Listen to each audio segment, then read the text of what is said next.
ಭಗವದ್ಗೀತೆ ಅಧ್ಯಾಯ 6 ಧ್ಯಾನ ಯೋಗ ಶ್ಲೋಕ 13-14. ಸಮಂ ಕಾಯ ಶಿರೋಗ್ರೀವಂ ಧಾರಯನ್ನಚಲಂ ಸ್ಥಿರಃ ಸಂಪ್ರೇಕ್ಷ್ಯ ನಾಸಿಕಾಗ್ರಂ ಸ್ವಂ ದಿಶಶ್ಚಾನವಲೋಕಯನ್ ಪ್ರಶಾಂತಾತ್ಮ ವಿಗತಭೀರ್ಬ್ರಹ್ಮಚಾರಿ ವ್ರತೆ ಸ್ಥಿತಃ ಮನಸ್ಸಂಯಮ್ಯ ಮಚ್ಚಿತ್ತೋ ಯುಕ್ತ ಅಸೀತಮತ್ಪರಃ.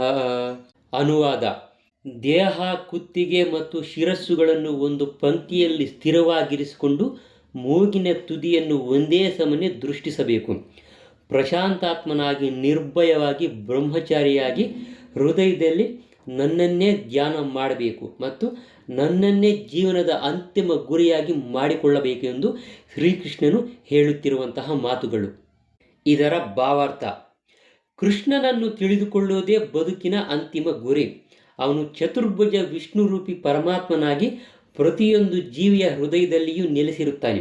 ಯೋಗ ಪ್ರಕ್ರಿಯೆಯನ್ನು ಅಭ್ಯಾಸ ಮಾಡುವುದರ ಉದ್ದೇಶವು ಹೃದಯಸ್ಥನಾದಂತಹ ಈ ವಿಷ್ಣುವಿನ ಅಂತರ್ಯಾಮಿ ರೂಪವನ್ನು ಕಂಡುಕೊಂಡು ನೋಡುವುದು ಬಿಟ್ಟು ಮತ್ತೇನೂ ಅಲ್ಲ.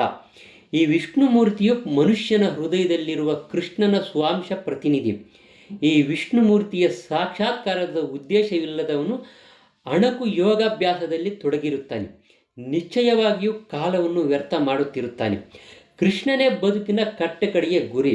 ಹೃದಯದ ಒಳಗಿರುವ ಈ ವಿಷ್ಣು ಮೂರ್ತಿಯ ಸಾಕ್ಷಾತ್ಕಾರವನ್ನು ಸಾಧಿಸಲು ಮನುಷ್ಯನು ಸಂಪೂರ್ಣವಾಗಿ ಲೈಂಗಿಕ ಜೀವನದಿಂದ ಮುಕ್ತನಾಗಿ ಇರಬೇಕು.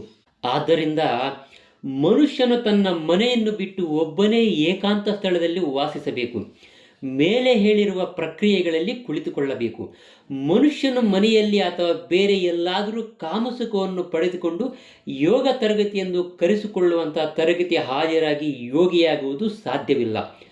ಮನುಷ್ಯನು ಮನಸ್ಸಿನ ನಿಯಂತ್ರಣವನ್ನು ಮತ್ತು ಎಲ್ಲ ಬಗೆಯ ಇಂದ್ರಿಯಗಳ ತೃಪ್ತಿಯನ್ನು, ಅಂದರೆ ಇದರಲ್ಲಿ ಕಾಮಜೀವನವೇ ಮುಖ್ಯವಾಗಿ ಇರುತ್ತದೆ, ಅಂಥದನ್ನು ತಪ್ಪಿಸೋದನ್ನು ಅಭ್ಯಾಸ ಮಾಡಬೇಕು. ಮಹರ್ಷಿ ಯಾಜ್ಞವಲ್ಕ್ಯ ಬರೆದ ಬ್ರಹ್ಮಚರ್ಯದ ನಿಯಮಗಳಲ್ಲಿ ಹೀಗೆ ಹೇಳಲಾಗಿದೆ: ಕರ್ಮಣ ಮನಸಾ ವಾಚಾ ಸರ್ವಾವಸ್ಥಾಸು ಸರ್ವದಾ ಸರ್ವತ್ರ ಮೈಥುನ ತ್ಯಾಗೋ ಬ್ರಹ್ಮಚರ್ಯಂ ಪ್ರಚಕ್ಷತೆ. ಮನುಷ್ಯನು ಎಲ್ಲ ಕಾಲಗಳಲ್ಲಿಯೂ, ಎಲ್ಲ ಸನ್ನಿವೇಶಗಳಲ್ಲಿಯೂ, ಎಲ್ಲ ಸ್ಥಳಗಳಲ್ಲಿಯೂ ಕಾಯ ವಾಚ ಮನಸ ಕಾಮಭೋಗವನ್ನು ಸಂಪೂರ್ಣವಾಗಿ ವರ್ಜಿಸಲು ನೆರವಾಗುವುದು ಬ್ರಹ್ಮಚರ್ಯ ವ್ರತದ ಉದ್ದೇಶ. ಕಾಮ ಲಂಪಟಿಕೆಯ ಮೂಲಕ ಯಾರೂ ಸರಿಯಾಗಿ ಯೋಗಾಭ್ಯಾಸ ಮಾಡಲು ಸಾಧ್ಯವಿಲ್ಲ. ಆದ್ದರಿಂದಲೇ ಕಾಮಜೀವನದ ಅರಿವೇ ಇಲ್ಲದಂತಹ ಬಾಲ್ಯದಿಂದ ಬ್ರಹ್ಮಚರ್ಯವನ್ನು ಬೋಧಿಸಲಾಗುತ್ತದೆ. 5 ವರ್ಷಗಳ ಮಕ್ಕಳನ್ನು ಗುರುಕುಲಕ್ಕೆ ಕಳಿಸಿಕೊಡುತ್ತಾರೆ. ಗುರುವು ಪುಟ್ಟ ಬಾಲಕರಿಗೆ ಬ್ರಹ್ಮಚರ್ಯದ ಕಟ್ಟುನಿಟ್ಟಿನ ಶಿಸ್ತನ್ನು ಕಲಿಸುತ್ತಾನೆ. ಇಂತಹ ಅಭ್ಯಾಸವಿಲ್ಲದೆ ಧ್ಯಾನ, ಜ್ಞಾನ ಅಥವಾ ಭಕ್ತಿ ಯಾವುದೇ ಯೋಗದಲ್ಲಿ ಪ್ರಗತಿ ಸಾಧ್ಯವಿಲ್ಲ. ಆದರೆ ವಿವಾಹಿತ ಜೀವನದ ನಿಯಮ ನಿಬಂಧನೆಗಳನ್ನು ಅನುಸರಿಸುತ್ತಾ ತನ್ನ ಹೆಂಡತಿಯೊಡನೆ ಮಾತ್ರ ಅದು ನಿಯಮಕ್ಕೆ ಅನುಗುಣವಾಗಿ ಲೈಂಗಿಕ ಜೀವನವನ್ನು ಹೊಂದಿರುವವನನ್ನು ಬ್ರಹ್ಮಚಾರಿ ಎಂದೇ ಕರೆಯುತ್ತಾರೆ. ಇಂತಹ ಸಂಯಮಯುತ ಗೃಹಸ್ಥ ಬ್ರಹ್ಮಚಾರಿಯನ್ನು ಭಕ್ತಿ ಪಂಥದಲ್ಲಿ ಒಪ್ಪಿಕೊಳ್ಳಬಹುದು. ಆದರೆ ಜ್ಞಾನ ಮತ್ತು ಜ್ಞಾನ ಪಂಥಗಳು ಗೃಹಸ್ಥ ಬ್ರಹ್ಮಚಾರಿಗಳನ್ನು ಸೇರಿಸಿಕೊಳ್ಳುವುದಿಲ್ಲ.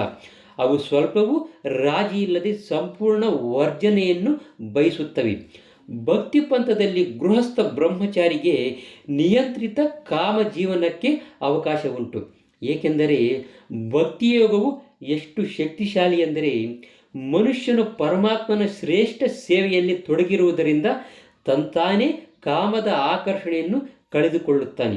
ಭಗವದ್ಗೀತೆಯಲ್ಲೂ ಸಹ ಹೀಗೆ ಹೇಳಲಾಗಿದೆ: ವಿಷಯಾ ವಿನಿವರ್ತಂತೆ ನಿರಾಹಾರಸ್ಯ ದೇಹಿನಃ ರಸವರ್ಜಂ ರಸೋಪ್ಯಸ್ಯ ಪರಂ ದೃಷ್ಟ್ವಾ ನಿವರ್ತತೆ.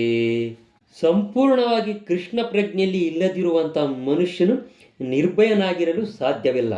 ತನ್ನ ವಿಕೃತ ಸ್ಮೃತಿಯಿಂದಾಗಿ ಕೃಷ್ಣನೊಡನೆ ತನ್ನ ನಿರಂತರ ಸಂಬಂಧವನ್ನು ಮರೆತಿದ್ದರಿಂದ ಬದ್ಧ ಆತ್ಮವು ಭಯದಿಂದ ತುಂಬಿರುತ್ತದೆ. ಭಯಂ ದ್ವಿತೀಯಾಭಿನಿವೇಶತಃ ಸ್ಯಾದಿಶಾದ್ ಅಪೇತಸ್ಯ ವಿಪರ್ಯೋ ಸ್ಮೃತಿ.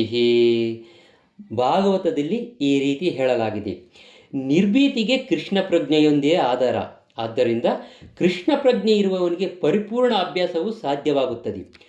ಯೋಗಾಭ್ಯಾಸದ ಅಂತಿಮ ಗುರಿಯು ಒಳಗಿರುವಂತಹ ಭಗವಂತನನ್ನು ಕಾಣುವುದರಿಂದ ಕೃಷ್ಣ ಪ್ರಜ್ಞೆ ಇರುವಂತಹ ಮನುಷ್ಯನು ಆಗಲೇ ಯೋಗಿ ಶ್ರೇಷ್ಠನಾಗಿರುತ್ತಾನೆ. ಇಲ್ಲಿ ಹೇಳಿರುವ ಯೋಗ ಪದ್ಧತಿಯ ತತ್ವಗಳು ಯೋಗ ಸಂಘಗಳೆಂದು ಕರೆಸಿಕೊಳ್ಳುವ ಸಂಸ್ಥೆಗಳ ತತ್ವಗಳಿಂದ ಭಿನ್ನವಾಗಿರುತ್ತವೆ.